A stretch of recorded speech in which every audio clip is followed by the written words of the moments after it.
நாம் ஜெபிக்கிற ஜெபம் நம்முடைய வாழ்க்கையில் எந்த உபத்திரம் வந்தாலும் அதை பொறுமையாக சகித்து கொண்டு பாடி துதித்து நாம் ஜெபிக்கும் பொழுது சிறைச்சாலையில் இருக்கிறவங்க கட்டுகள் அவ்வளவும், அங்கே இருக்கிற எல்லாருடைய கட்டுகளும் அவிழ்ந்துருச்சு.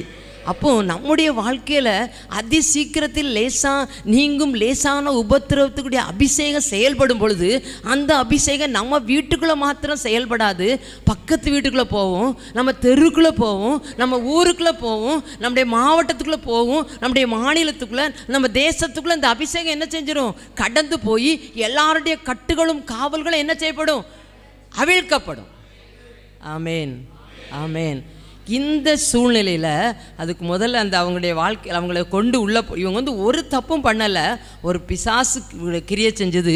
அந்த பிசாசை தான் அந்த அம்மா விட்டு என்ன செஞ்சாங்க, விரட்டுனாங்க. இதனால் ஆதாயம் வந்த முதலாளிகள்லாம் சேர்ந்து இவர் என்ன செஞ்சிட்டாங்க, சிறைச்சாலையில் அடைக்க ஏற்பாடு பண்ணிட்டாங்க. அவங்கள கொண்டு போகும்போது பாருங்கள் என்ன சொல்கிறாங்கன்னா, அப்பொழுது தனங்கள் கூடி அவர்களுக்கு விரோதமாய் எழும்பினார்கள். அதிகாரிகள் அவர்கள் வஸ்திரங்களை கிழித்து போடும், அவர்களை அடிக்கவும் சொல்லி அநேக அடி அடித்த பின்பு சிறைச்சாலையில் வைத்து அவர்களை பத்திரமாய் இப்படி அவங்க ட்ரெஸ்ஸெல்லாம் கிழிச்சிருக்கிறாங்க, அவங்கள அடிச்சிருக்காங்க, சிறைச்சாலையில் வைங்கன்னு சொல்லியிருக்காங்க, தொழுமரத்தில் அதை மாட்டி கட்டி வச்சுட்டாங்க. அந்த கட்டப்பட்ட சூழ்நிலையில் இன்றைக்கி அநேகர் கட்டப்பட்ட சூழ்நிலையில் இருக்கிறவங்களுக்காக நீங்களும் நானும் பாடி துதித்து ஜெபிக்கும் பொழுது நம்முடைய உபத்திரமும் லேசாக நீங்கிரும், அவங்களுடைய உபத்திரமும் என்ன செஞ்சிடும், அங்கே இருக்கிற அத்தனை பேருடைய கட்டுகளை என்ன செய்யப்பட்டது, அவிழ்க்கப்பட்டது. எல்லாரும் விடுதலை ஆகிட்டாங்க. சிறைச்சாலைக்காரன் கூட என்ன செஞ்சுட்டாரு, பயந்துட்டாரு, எல்லாரும் ஓடிட்டாங்க போல அப்படின்னு சொல்லிட்டு. இல்லை, நீ உனக்கு ஒன்றும் செஞ்சுக்கிறாத, நாங்கள் எங்கே தான் இருக்கிறோம், அப்போ நான் ரட்சிக்கப்படனா நான் என்ன செய்யணும், அவர்களையும் ரட்சிக்க வைத்தார். பாருங்கள், நம்மகிட்ட இருக்கிற இந்த சீக்கிரத்தில் நீங்கள் இந்த உபத்திரவம் எல்லாம் சீக்கிரம் போகும் பொழுது இந்த அபிஷேகம் நமக்குள்ளே கிரியேட் செய்தால் இது அபிஷேகம் எல்லா இடத்துக்கும் வெடித்து என்ன செய்யும், பரவும். அதன் மூலமாக அநேகர் ஆண்டவருக்குள்ளே என்ன செய்ய முடியும், வர முடியும். அநேகர் விடுதலை என்ன செய்ய முடியும், பெற்றுக்கணும். எல்லாவித உபத்திரவங்களையும் அதி சீக்கிரத்தில் நீக்கி போடும் அபிஷேகம். இந்த அபிஷேகத்தோடு எல்லோரும் கடந்து போங்க.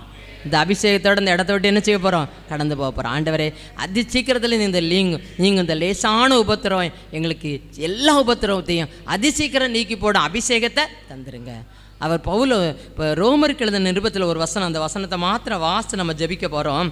ரோமருக்கு எழுதின நிருபம் 12வது அதிகாரம், ரோமர் 12:12 எல்லாரும் சேர்ந்து வாசிக்கலாம். நம்பிக்கையிலே சந்தோஷமாயிருங்க, உபத்திரவத்திலே பொறுமையாயிருங்க, ஜெபத்திலே. ஆமாம், நம்பிக்கையில் சந்தோஷம், உபத்திரவத்தில் பொறுமை, ஜெபத்தில் உறுதி. இவ்வளவு இருந்தால் தான் எல்லா உபத்திரவங்களும் அதி சீக்கிரத்தில் நீங்கும் அபிஷேகம் நமக்குள்ளே என்ன செய்யணும். இவர் தான் சொல்லுவார், சிலுவை குறித்தே இல்லாமல் வேறு ஒன்றை குறித்து நான் என்ன செய்ய மாட்டேன். அதே 2 கொரிந்தியர் 12வது அதிகாரத்தில் சொல்லுவார், பலவீனத்தை குறித்து என்ன செய்கிறாராம். அவருக்கு ஒரு பலவீனம் இருந்துச்சு. என்ன பலவீனம்லாம் அதை நமக்கு ஆராய்ச்சி பண்ண தெரியாது. ஆனால் ஒரு பலவீனம் இருந்துச்சு. அதை குறித்து ஆண்டவர்கிட்ட எத்தனை நேரம் ஜெபம் பண்ணாரா, 3 தடவை கேட்டிருக்காரு. எந்த பலவீனத்தை எடுத்து போடுங்க ஆண்டவரே, இந்த முள் எனக்கு முள்ளுன்னு எழுதியிருப்பார், அந்த இடத்துல முள்ளை எடுத்து போடுங்க கேட்டார். ஆண்டவர் என்ன சொன்னார் தெரியுமா, உன் பலவீனத்தில் என் பலன் உனக்கு பூரணமாக வழங்கும், உனக்கு என்னதான் போதும்பா, கிருபை போ அப்படின்னு சொல்லும்போது அவர் எழுதுவார், பலவீனத்தை குறித்தே நான் மேன்மை பாராட்டுறேன் எழுதுவார். சிலுவையை குறித்தே மேன்மை பாராட்டுகிறேன், பாடுகளை குறித்தே மேன்மை பாட்டுகிறேன். அவர் தான் அந்த உறுதியாக எழுத முடியுது. பாடுகளை குறித்து மேன்மை பாராட்டுறார், சிலுவைனா அதுவும் பாடுவோம், அதை குறித்து மேன்மை பாட்டுறார், பலவீனம் ஒரு பாடு, அதை குறித்து மேன்மை பாராட்டுறார். அவர் தான் எழுதுறார், எல்லா உபத்திரங்களையும் அதி சீக்கிரத்தில் நீக்கி போடும் அபிஷேகத்தை பெற்ற ஒரு பவுலால் தான் இந்த வார்த்தையை எழுத முடியும்.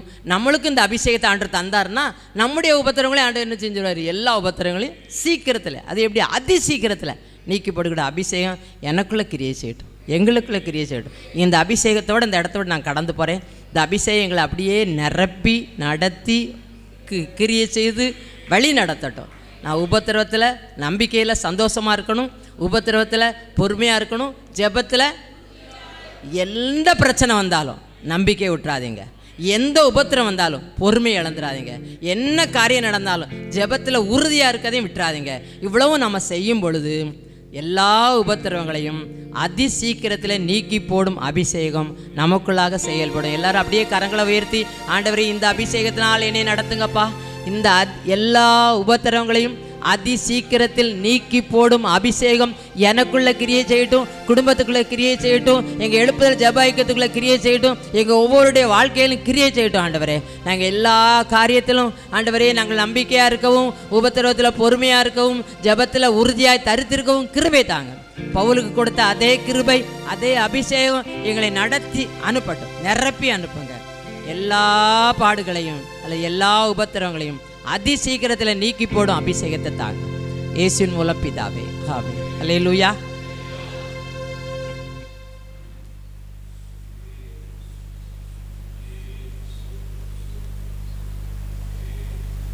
ஆண்டவருடைய கிருபையினால மாதம் ஒரு முறை நம்ம வந்து ஆண்டவரை துதிக்க கிருபை செய்கிறார். அல்லேலூயா.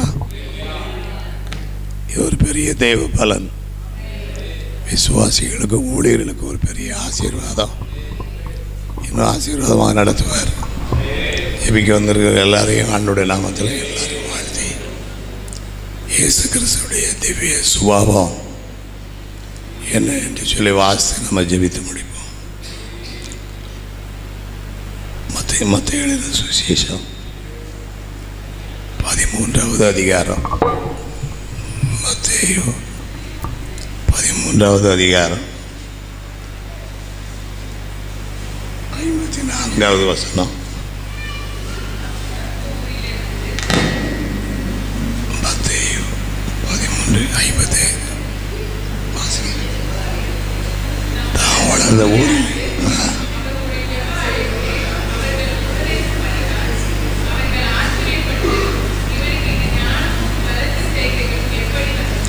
இயேசு சர்ச்சில் அவருடைய வளர்ந்த சர்ச்சில் என்ன செய்கிறாரு? பிரசங்கம் பண்ணுறாரு, வார்த்தை கொடுக்குறாரு. அதை கேட்டாங்க, என்ன சொன்னாங்கன்னு சொன்னால், இவனுக்கு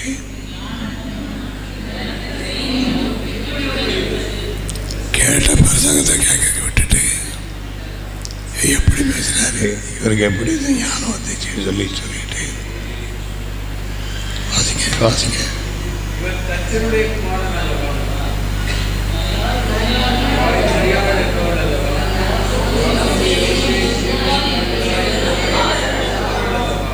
அவர் குடும்ப வரலாறு எல்லாருமே பேசி முடிச்சிட்டாங்க. பேசி முடிச்சு பிறகு சொல்றாங்க, அடுத்த வசனம்,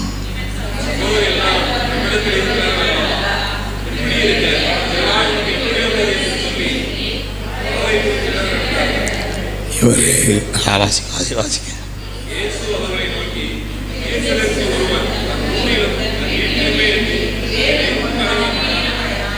சூழ்நிலை எப்படி இருக்கு? இந்த சூழ்நிலையில் ஆண்டவர் சொல்ல வார்த்தை என்னன்னு சொன்னால், அவருடைய அவிசுவாசத்தின் நிமித்தம் அவர் அங்கே எல்லாரும் அவிசுவாசத்தோடு இருக்காங்க. இவர் யாரு? சகோதரி யாரு? எந்த தொழில் உள்ளவங்க? இவங்களுக்கு எங்கேருந்து வந்துச்சு சொல்லும்போது, ஆண்டவர் செய்த காரியம் என்னன்னு சொன்னால், ஒரு சில அற்புதங்கள் தான் செய்தார். அவரை விசுவாசியாமல்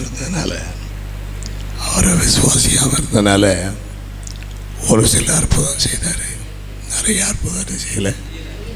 இயேசுடைய திவ்ய சுபாவம் என்னன்னு சொன்னால், அவரை கனப்படுத்தினா நிறைய அற்புதம் செய்வார்.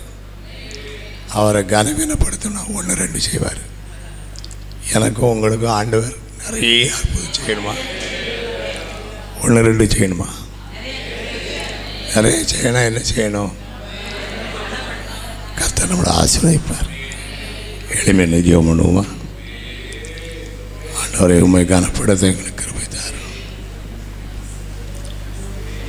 அவிசுவாசமுள்ள எனக்கு வந்துடாதபடி, சந்தேகம் எனக்கு வந்துடாதபடி ஆண்டவரை கனப்படுத்தக்கூடிய இருதயம் எங்களுக்கு தாங்க. ஆண்டவரே, எங்களுக்கு அவிசுவாசமான இருதயம் எங்களுக்கு வேண்டாம். உங்களை அதிகமான கனப்படணும், அதிகமாக உங்களை கனப்படுத்தணும், அதிகமாக உங்களை கனப்படுத்தக்கூடிய, அதிகமாய் கனப்படுத்தக்கூடிய அப்படி ஒரு நல்ல ஒரு இருதயத்தை எங்களுக்கு கொடுத்துருக்கேன். ஆண்டவர் அதிகமாய் அவரை கனம் பண்ணும் பொழுது அநேக அற்புதங்களே செய்கிறார். அவருடைய நாங்கள் கனவீனப்படுத்தும் பொழுது அல்லது கனத்தை குறைக்கும் பொழுது அதிசயங்களும் குறைவாக தான் நடக்குப்பா. எங்களை இன்னும் அபிஷேகம் இன்னும் அதிகமாக நாங்கள் கனப்படுத்த இன்னும் அநேக அற்புதங்கள் என்னுடைய வாழ்க்கையில் செய்யுங்க ஆண்டவர். அநேக அற்புதங்களை செய்யுங்க ஆண்டவரே, செய்யுங்க ஆண்டவரே. அநேக அற்புதம் நடக்கட்டும், அநேக அற்புதங்கள் நடக்கட்டும், அநேக அதிசயங்கள் நடக்கட்டும், அநேக அற்புதங்கள் நடக்கட்டும். எங்களுடைய வாழ்க்கையில் இன்னும் அநேகம் நடக்கணும், இன்னும் அநேக அற்புதங்கள் நடக்கணும். ஸ்தோத்திரம். ஆமென், ஆமென், ஆமென், ஆமென், ஆமென். வானம் மீதிலே என் மன்னன் வருவார், மகிமையோடு என்னை ஏற்றுக்கொள்ளுவார். வானம் மீதிலே என் மன்னன் வருவார், மகிமையோடு என்னை ஏற்றுக்கொள்ளுவார். நான் அங்கே போவே